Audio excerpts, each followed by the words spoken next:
Queria convidá-los nessa noite a abrirem suas Bíblias no Evangelho de Marcos, no seu capítulo de número 1.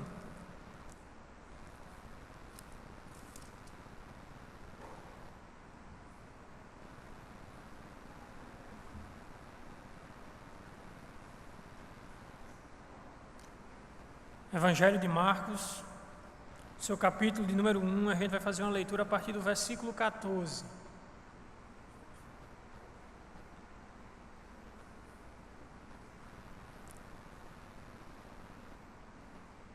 Diz assim a Sagrada Escritura: E depois que João foi entregue à prisão, veio Jesus para a Galiléia pregando o Evangelho do Reino de Deus e dizendo: O tempo está cumprido, o Reino de Deus está próximo, arrependei-vos e credes no Evangelho.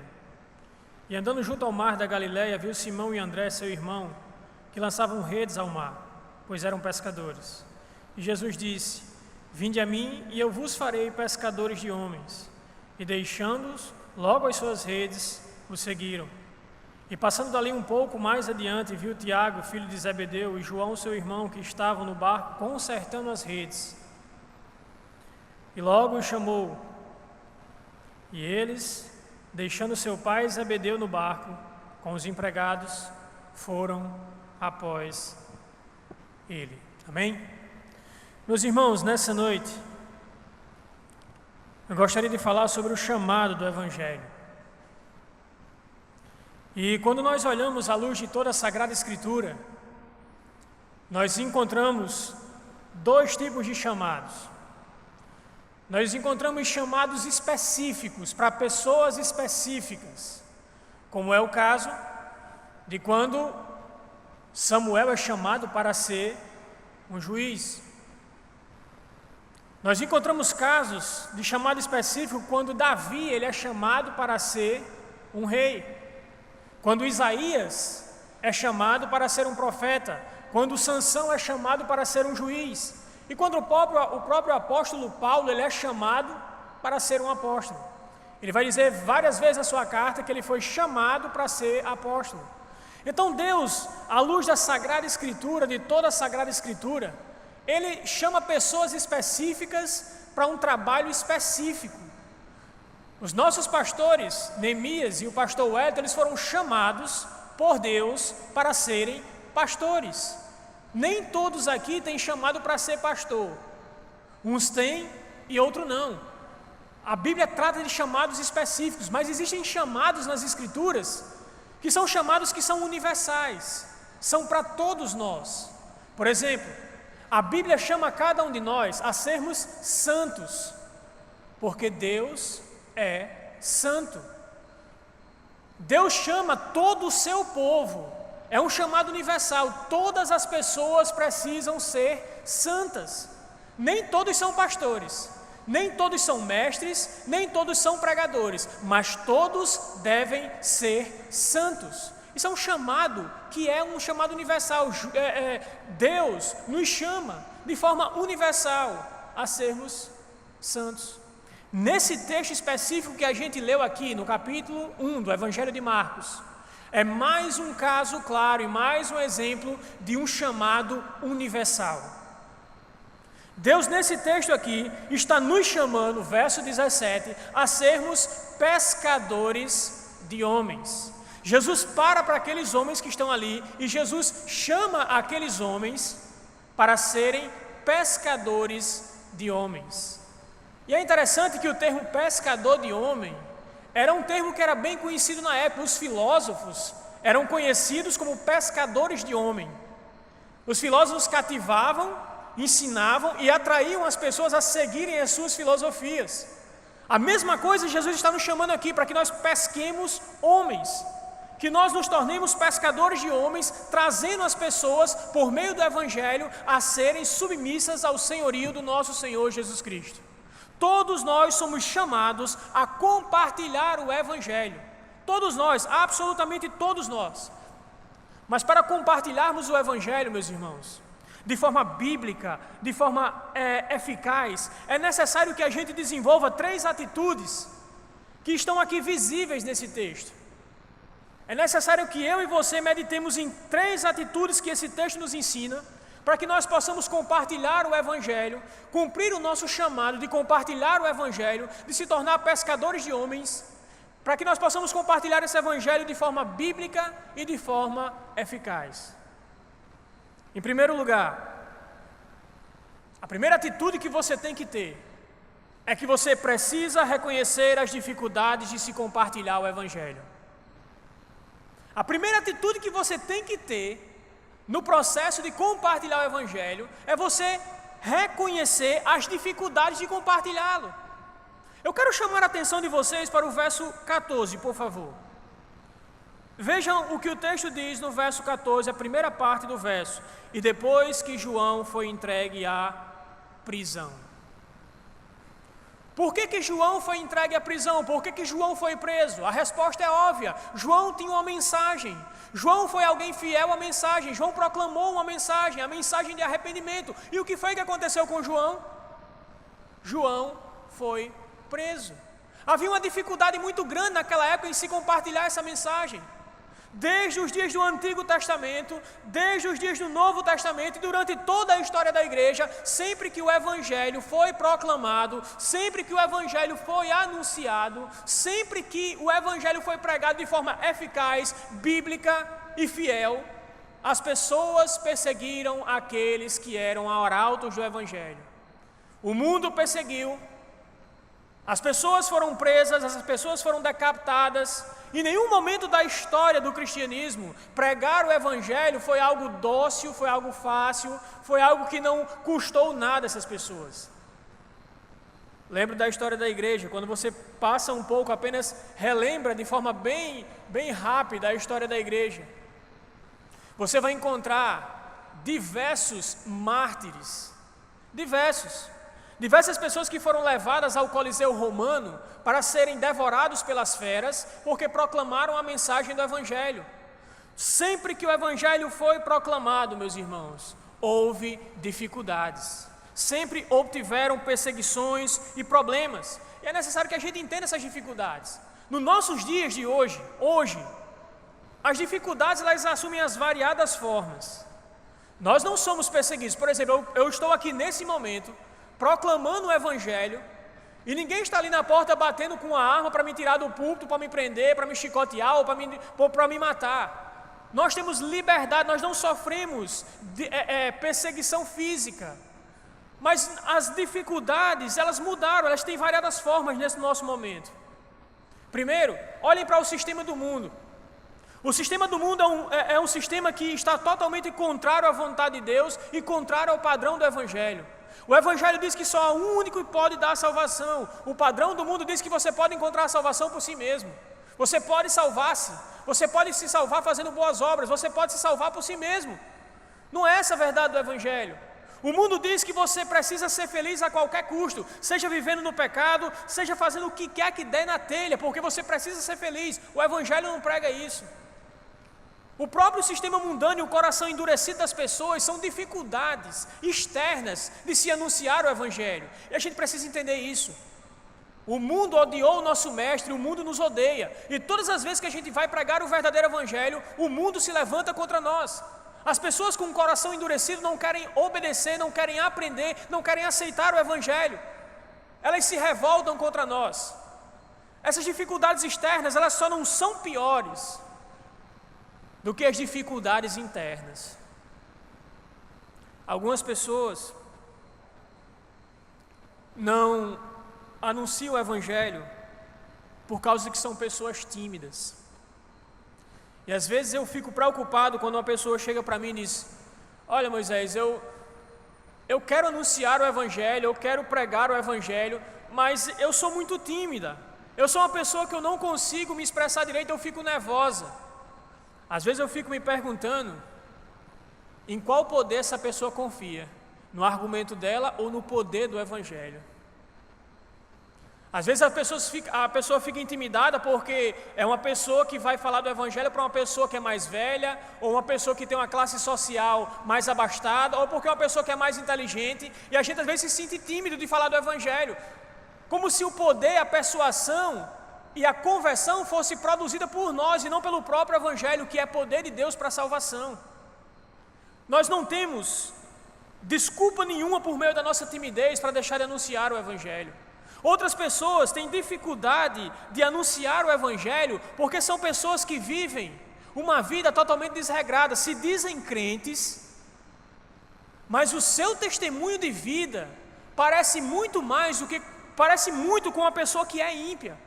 E qual é a primeira dificuldade que apresenta? Quando uma pessoa que se diz crente, mas vive como ímpio, a primeira coisa que ela vai ter dificuldade é pregar o Evangelho para a família dela. Por quê? Porque a família dela vai saber quem é ela. Às vezes a gente está aqui na igreja e a gente não sabe quem é quem não, mas lá na casa, nosso pai, nossa mãe, nossos irmãos sabem quem somos.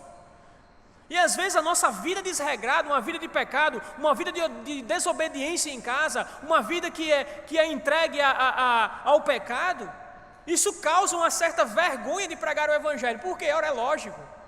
Como é que eu vou pregar uma novidade de vida para uma pessoa quando a minha vida está totalmente errada e totalmente contrária aos padrões do Evangelho? Uma grande dificuldade, meus irmãos, internamente, é que nós muitas vezes vivemos na prática do pecado, nós desobedecemos a Deus, nós vivemos vidas que não agradam a Deus, e isso com certeza é um grande empecilho para se pregar o Evangelho, é uma grande dificuldade que precisa ser superada. Outra grande dificuldade de se pregar o Evangelho nos dias de hoje é porque as pessoas não têm uma vida devocional, as pessoas não sabem o que é intimidade com Deus. As pessoas pensam que para pregar o Evangelho, elas simplesmente vão chegar lá, vão abrir a Bíblia e vão pregar por elas mesmas, com a sua própria capacidade. E se esquecem que para pregar o Evangelho é necessário o poder do Espírito Santo, a unção do Espírito Santo sobre ela, para que ela possa pregar o Evangelho de forma eficaz. E como é que você encontra o poder do Espírito Santo? Como é que você encontra um poder sobrenatural desse porte? Quando você tem intimidade com o seu Deus por meio da oração. As pessoas querem evangelizar, mas não querem orar. Oração e evangelismo estão intimamente conectados. Jesus subiu ao monte para orar, depois descia e ensinar. Na oração nós entendemos e dizemos para Deus que nós somos totalmente dependentes da ação dEle em nossas vidas.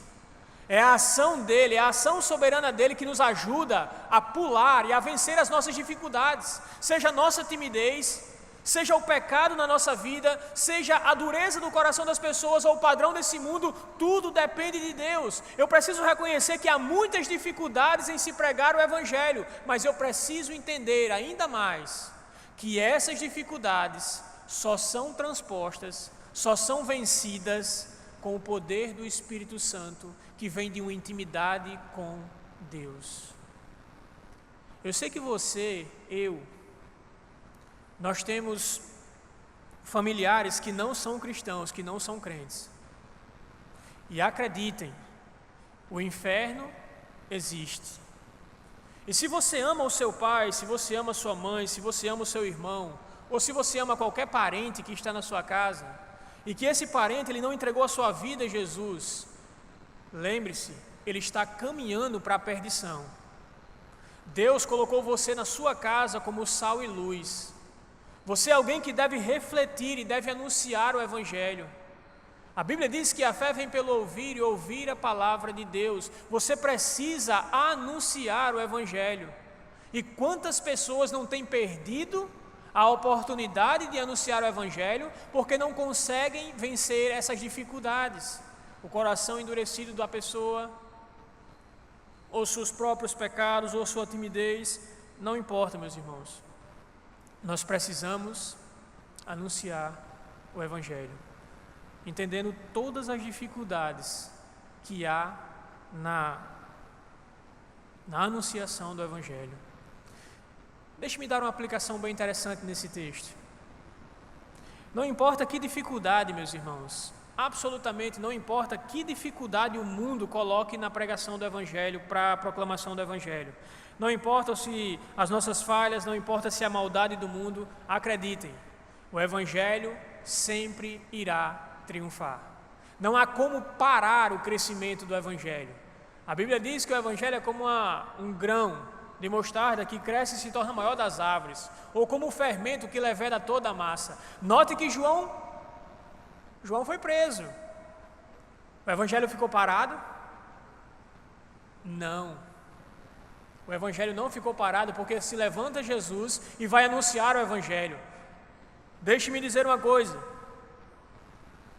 Deus tem um propósito de usar você, de me usar para proclamar o Evangelho. E nós precisamos, meus irmãos, ter uma vida devocional, uma vida com intimidade com Ele, para que nós possamos pregar esse Evangelho, romper as dificuldades e se proclamar o Evangelho. Em segundo lugar, nós precisamos conhecer a mensagem do Evangelho. Se eu preciso reconhecer as dificuldades de se pregar o Evangelho, eu preciso reconhecer a mensagem do Evangelho. E é triste, meus irmãos, que na igreja moderna, quando você pede para um cristão fazer uma definição do que significa Evangelho, e a pessoa fica com dúvidas, e a pessoa fica com dificuldade de dizer para você a definição do Evangelho. Talvez eu acho que há pouco poder e há pouca conversão na igreja brasileira e há poucos sinais de avivamento, porque as pessoas sequer conhecem o Evangelho que elas professam. Elas dizem que são crentes, mas elas acham que são crentes só porque vêm à igreja. Elas não conhecem o Evangelho. O Evangelho precisa ser conhecido para que ele possa ser vivido. Ninguém vive aquilo que não conhece. E as pessoas não conhecem o Evangelho. Nesse texto, graças a Deus, de forma básica, nós encontramos uma definição do Evangelho. E há duas coisas aqui que eu chamo a atenção sobre o Evangelho. Duas verdades bem condensadas sobre o Evangelho. Está nos versos ainda 14 e 15. Primeiro, o Evangelho, ele é de Deus. Note que Jesus, olha o verso 14, depois que João foi preso, saiu Jesus para a Galileia, pregando o Evangelho do reino de Deus. O Evangelho não é uma invenção minha, o Evangelho não é uma invenção da Igreja Batista, o Evangelho não é uma invenção de nenhuma igreja ao redor do mundo, o Evangelho pertence a Deus. E se o Evangelho é de Deus, esse Evangelho é o poder de Deus, ele tem o poder de Deus nele que pode transformar, que pode causar o maior milagre que você pode conhecer, que é um morto espiritual ressuscitar.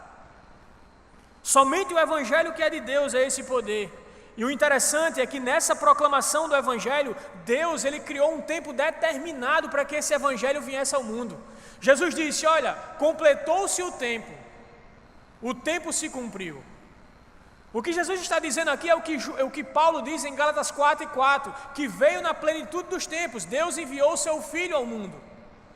Deus preparou o mundo, meus irmãos, de uma forma maravilhosa. Veja que interessante.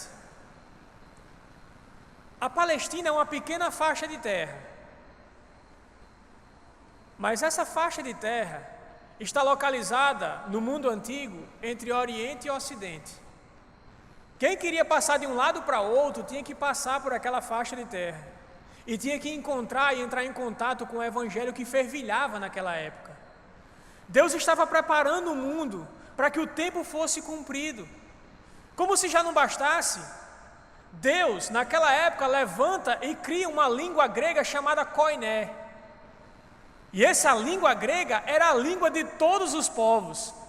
Qual foi a língua que o Novo Testamento foi escrita? O grego koiné.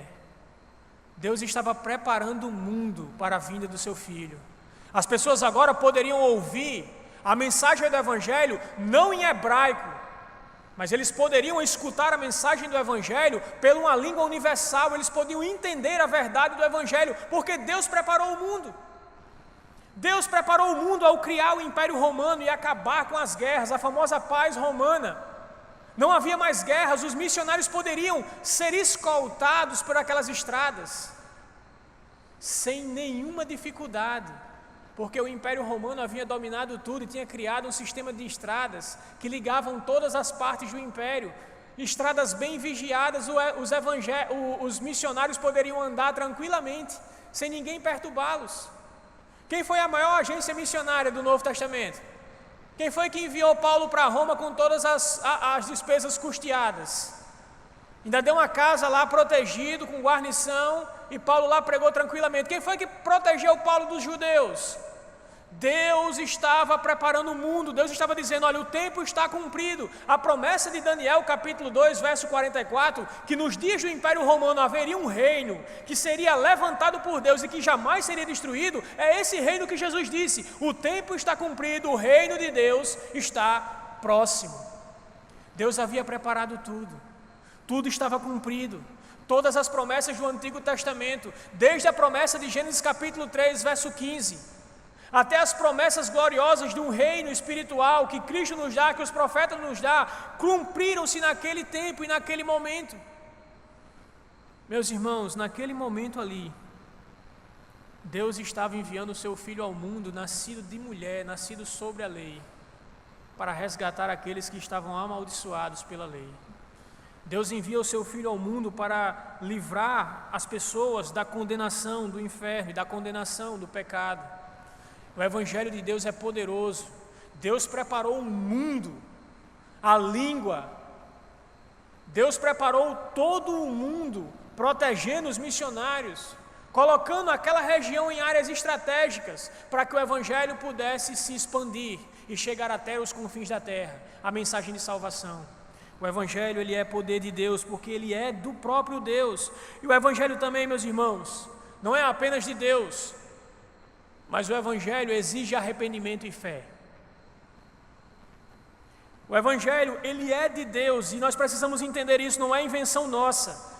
Deus é poderoso para fazer o seu Evangelho triunfar, e ele vai triunfar, podem ter certeza. Não importa quanto tempo demore, mas o Evangelho vai triunfar. O Evangelho vai conquistar as nações para Cristo. As pessoas se renderão a Jesus, absolutamente e totalmente. As pessoas estarão debaixo de um reino espiritual, debaixo de um reino onde Jesus Cristo é Senhor e Salvador de todos. Mas esse Evangelho exige arrependimento e fé. Meus irmãos, a maior necessidade que o homem tem é de ser perdoado.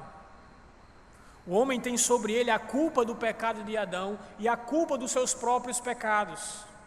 A maior necessidade que o homem tem não é de felicidade, não é de coisas materiais, mas é de ser perdoado.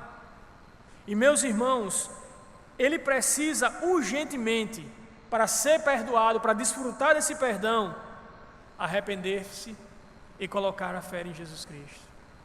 Meus irmãos, o texto diz, verso 15, Jesus diz, arrependam-se e creiam no Evangelho. Eu preciso conhecer essa mensagem do Evangelho. Essa mensagem, em primeiro lugar, é que ela é de Deus. O Evangelho é de Deus, não é invenção humana. Mas, em segundo lugar, que esse Evangelho exige arrependimento e exige fé. Agora, deixe-me dizer uma coisa interessante.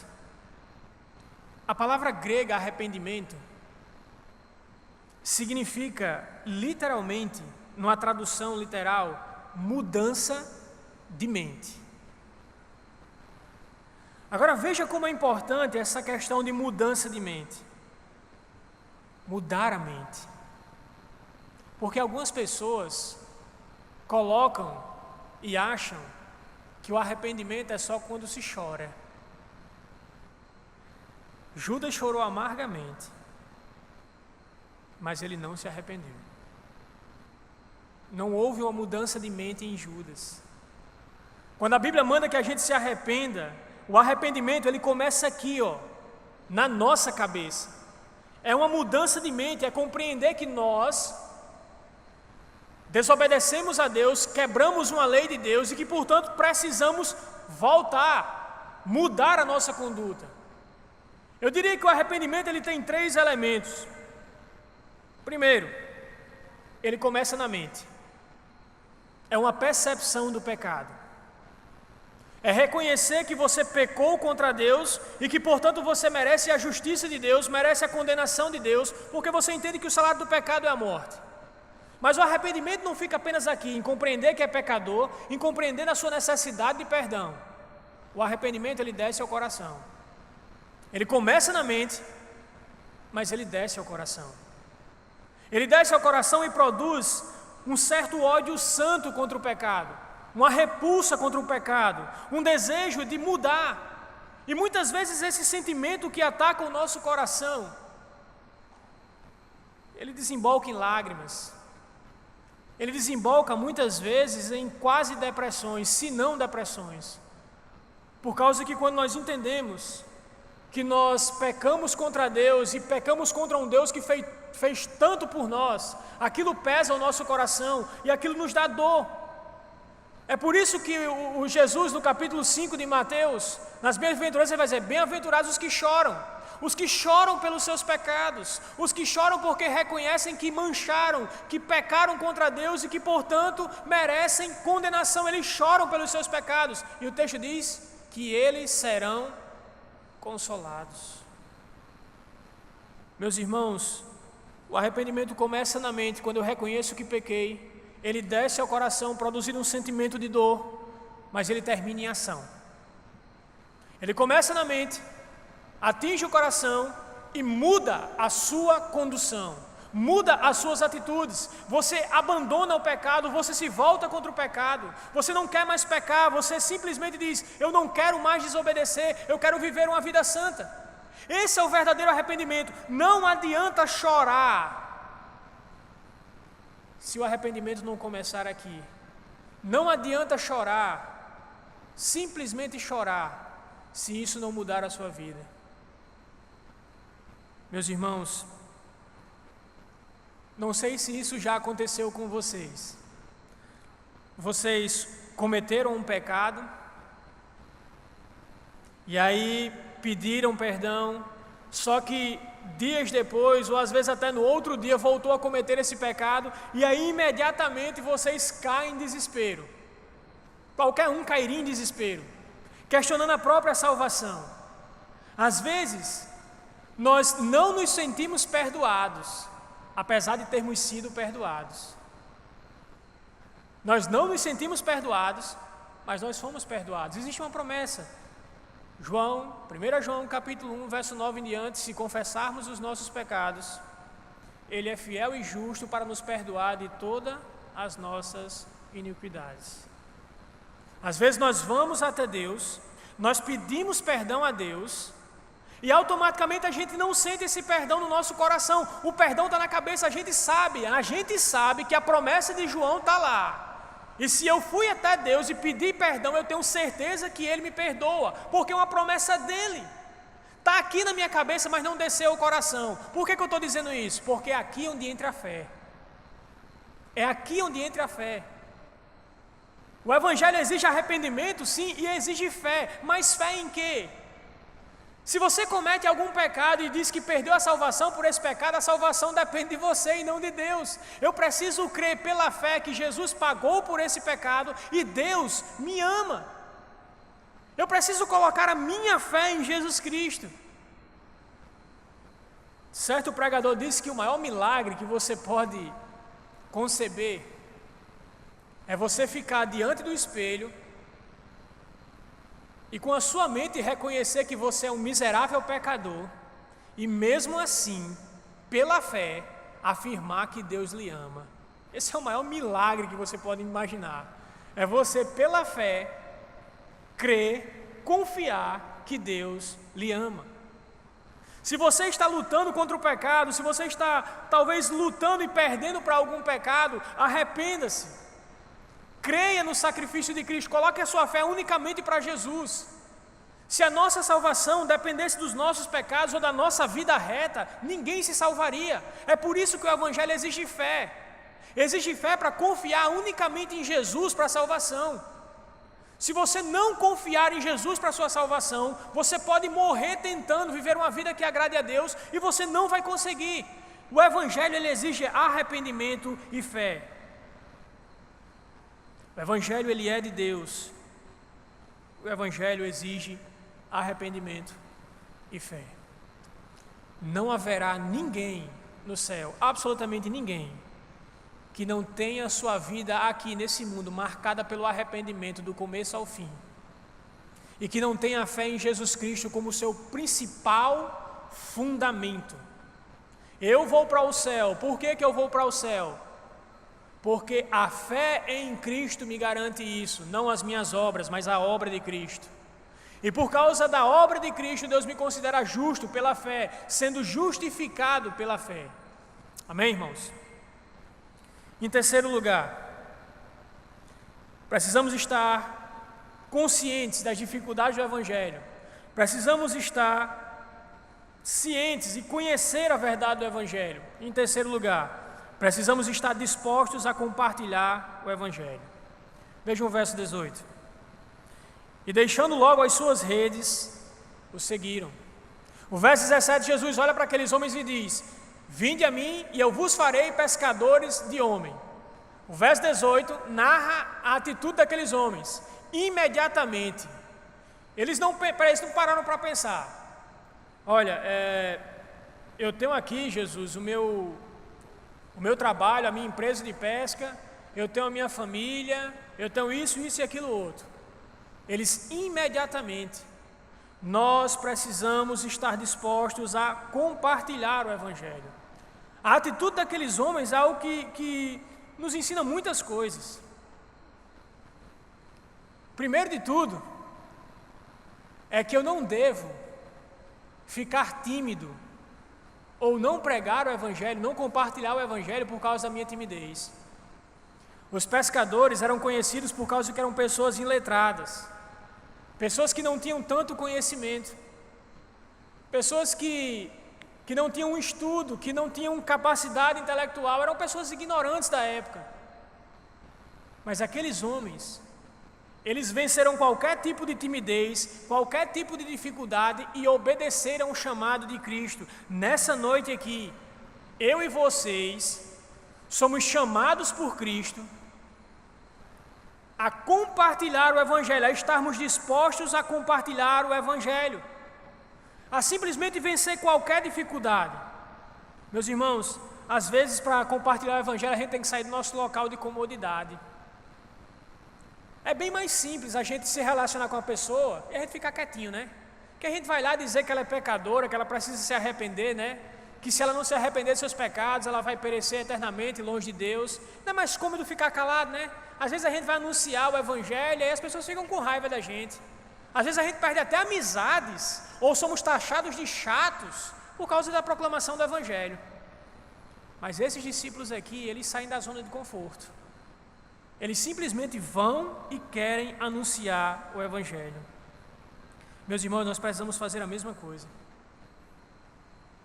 Outra lição que nós aprendemos nesse texto é que aqueles homens tomam a atitude de compartilhar, estão dispostos a compartilhar o Evangelho, mesmo sendo pessoas ocupadas.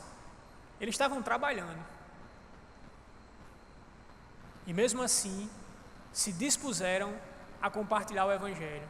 E aí, meus irmãos, a primeira coisa que me vem à mente é como a gente é bom em arrumar desculpa, né? Vamos marcar um evangelismo. Vixe, cara, eu tenho que estudar. Vamos fazer algum trabalho missionário, vamos dar estudo bíblico, vamos falar do amor de Jesus para as pessoas. Cara, a faculdade está me enforcando. O trabalho, a academia, e seja lá o que for. Deus chama pessoas ocupadas a compartilhar o Evangelho. Tem uma frase muito antiga, infelizmente eu não lembro de quem é, que ele diz mais ou menos o seguinte: todo o cristão que se diz cristão e que é cristão, ou ele é um missionário, ou ele é um impostor. Todo o cristão, ou ele é um missionário, ou ele é um compartilhador do Evangelho, ou ele é um impostor. Meus irmãos, se o Evangelho tocou o seu coração, se o Evangelho transformou o seu coração, automaticamente você vai querer que as outras pessoas sintam a alegria que você sentiu no seu coração. Não tem como. Certo homem disse que a maior definição do Evangelho é um mendigo ensinando a outro mendigo onde ele encontrou o pão. Não tem como alguém se alimentar de Jesus Cristo e não sentir o seu coração fervilhar para que as outras pessoas conheçam a Cristo. Deixe-me fazer uma pergunta bem básica a vocês. Qual foi a última vez que vocês levaram uma pessoa a Jesus Cristo? Qual foi a última vez que vocês sentiram o prazer de uma pessoa olhar para você: eu quero esse Jesus? Eu acredito em tudo que você disse, eu quero aceitar esse Jesus, eu quero que esse Jesus faça morada em meu coração e me transforme. Qual foi a última vez que você fez isso? Meus irmãos, compartilhar é um grande privilégio. E você foi chamado para ser pescador de homens. Você foi chamado para trazer pessoas a Cristo. E isso é um grande privilégio. Saber que Deus age, que Deus nos usa para trazer pessoas para o Evangelho. Isso é um grande privilégio. Deixe-me concluir. Esse texto não apenas diz que é um grande privilégio, mas é um grande encorajamento para um grande encorajamento para cada um de nós.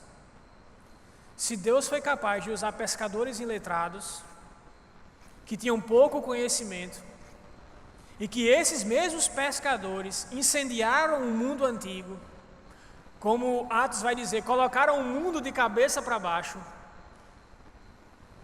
nós podemos também ser bem-sucedidos no compartilhar do Evangelho. Basta que a gente entenda as dificuldades de compartilhar o Evangelho. Basta que a gente entenda a mensagem do Evangelho. Basta que a gente esteja disposto a compartilhar esse Evangelho, disposto a passar por cima de qualquer dificuldade para anunciar Jesus Cristo como o único e suficiente Salvador, como o único que pode dar a verdadeira alegria, a verdadeira salvação e a verdadeira satisfação ao coração humano. Amém, irmãos? Que Deus abençoe a nossa vida, que o Senhor nos ajude a compartilhar do Evangelho de acordo com a vontade e a misericórdia dEle. Amém?